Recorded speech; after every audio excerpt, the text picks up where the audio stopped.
said Wheaton just can't catch a break, and that's what we're going to talk about. Let's start off right there with the bad news. Let's rip the Band-Aid right off there with The Bryce heel. Wheaton. Yeah, let's not rip the Achilles heel off. That's already been ripped. We got Bryce Ford-Wheaton down for the year here. And listen, guys, anybody who watches this show on a regular basis will know that Rob and I have been very consistent when it comes to Bryce Ford-Wheaton. We think he is a guy who, quite frankly, has been overrated by a lot of people, and a guy that for some reason high expectations have been on, even though he was an undrafted rookie free agent. I get it. He's a physical freak of nature. Like that's life, I mean, you come with that kind of abilities, people automatically think that those abilities translate to the field, even though you're already at college and didn't do very good. I'm not here to bash the kid. I'm saying. Yeah, especially why he's torn. Yeah. So rookie year, obviously out for the year. Second year, people are all excited. He goes in camp. He ends up being a decent special teamer for us. So I'll give him that credit there. Not as returner, just, coverage kind of guy. Doesn't do anything on offense whatsoever. Never gives him a chance to even play offense, even when everybody and their mother was basically injured. Like, literally, people and their mothers were injured together. They were at the hospital like families. It's insanity how many injuries he had. And still never got a chance to play the field. And now he's got an injury. So, yeah, he's just done for the year again. Second time in 3 years. Brian Dable said, "Man, my heart aches for that man. He's done everything he could to get back. He's a very good special teams player for us and was having good camp from working back from his injury. He's just laying there on the ground, and you just can't help but that's the tough part of this business. Probably one of the worst is seeing these guys go down. They have to put so much time and energy and effort into getting back, and we'll certainly miss him. It's just an unfortunate thing for Bryce. I feel for him. I feel bad for our team because he's a good player for us in the kicking game, and now other people are going to have to step up. But, man, that was a tough one." Yeah, like I said, I don't want to, I want to belittle the situation because I feel like there are some people that are, really upset about this because they really still think in year 3 that Bryce Ford-Wheaton is something. From the Giants, he was supposed to be the next coming of the Victor Cruz kind of player. Yeah. Undrafted, freaky nature. He's going to make it and not to kick the man while he's down, but like you said, Drew, he's a physical specimen. Like he 100% has the body, the natural talent of just being strong, physical, fast, everything you think would make a great football player. And once again, I don't want to kick Wise down. He doesn't have the football IQ to be the best player out there. I feel like if, hypothetically, we were to pick a Giants player to go on the show, American Gladiators, if they brought it back, Bryce Ford-Wheaton would potentially be that guy. He is that athletic. Top 5.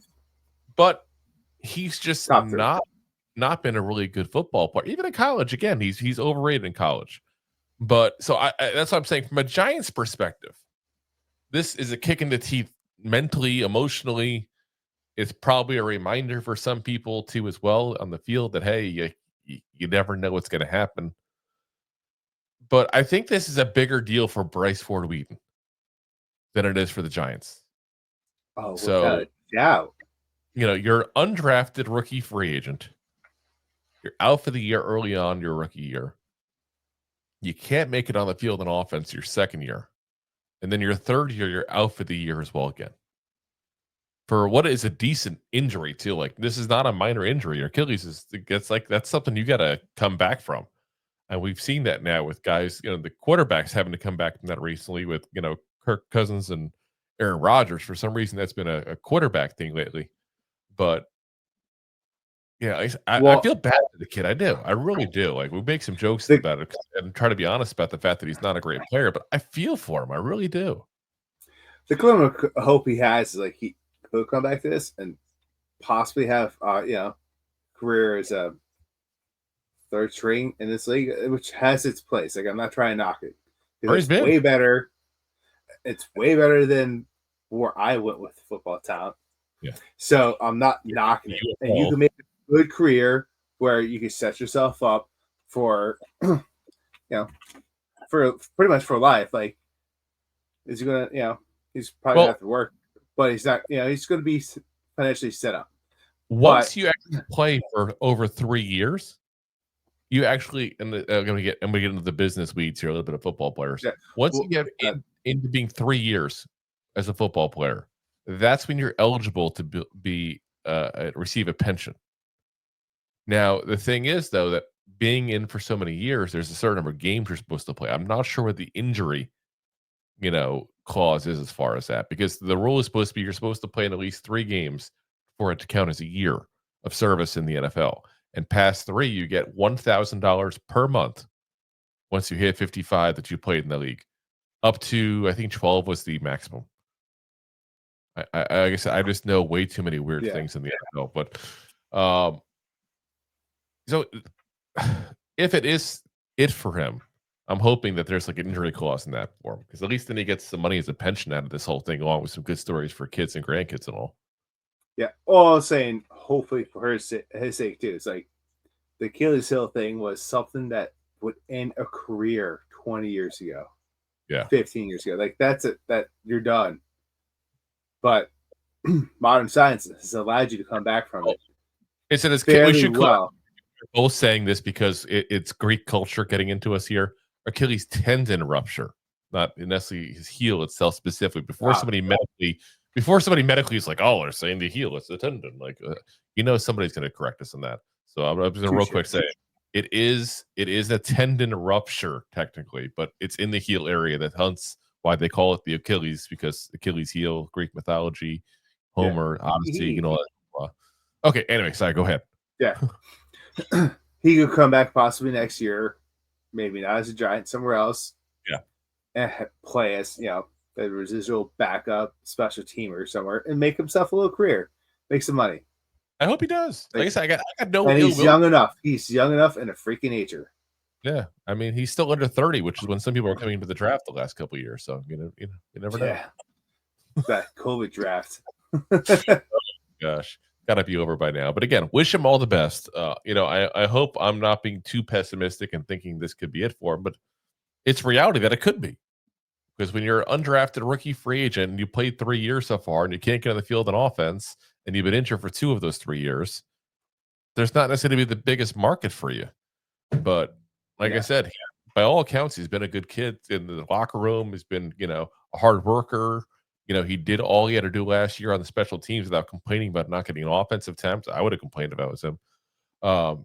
So, again, I want to root for him. I want to hope for the best for him, not just because he's a Giant, but because he seems like a decent person. But this could be the last of Bryce Ford-Wheaton on NFL field overall. Just given the facts. So thanks for watching. Like the show? Of course you do, or you would have turned it off by now and not be hearing me. There are plenty of ways to support the show. YouTube is the best place to join us, and we offer memberships there with fun benefits like custom emojis and early access to video clips. Of course, there you can also send super chats and stickers to send one-time support payments. The best way to support the show is to buy these drunk idiots beers at buymeacoffee.com/2giantgoofballs. Along with one-time support payments, there are also monthly plans, so you can continue to help kill their livers each month. You can also show people that you are a goofball by visiting our store at 2giantgoofballs-shop.fourthwall.com. We got everything from shirts, hats, phone cases, funny candles, buttons, stickers, and even a 2 Giant Goofballs towel to dry off your goofballs. Of course, you can always support the show for free by simply hitting the like, subscribe, and share button wherever you are watching or listening to this. Hit the thumbs up on YouTube. Leave a 5-star review on Apple Podcasts. It helps the show tremendously, and quite frankly, the Goofballs suck at marketing and need your help to get the word out. Thank you for being part of the Goofball Army and for taking the time out to support the show. If you like that clip, then you will love the full episodes too. Find us on your favorite podcast app and look for us on all your favorite social media platforms. Thanks so much. Please, I'm begging you. Please subscribe.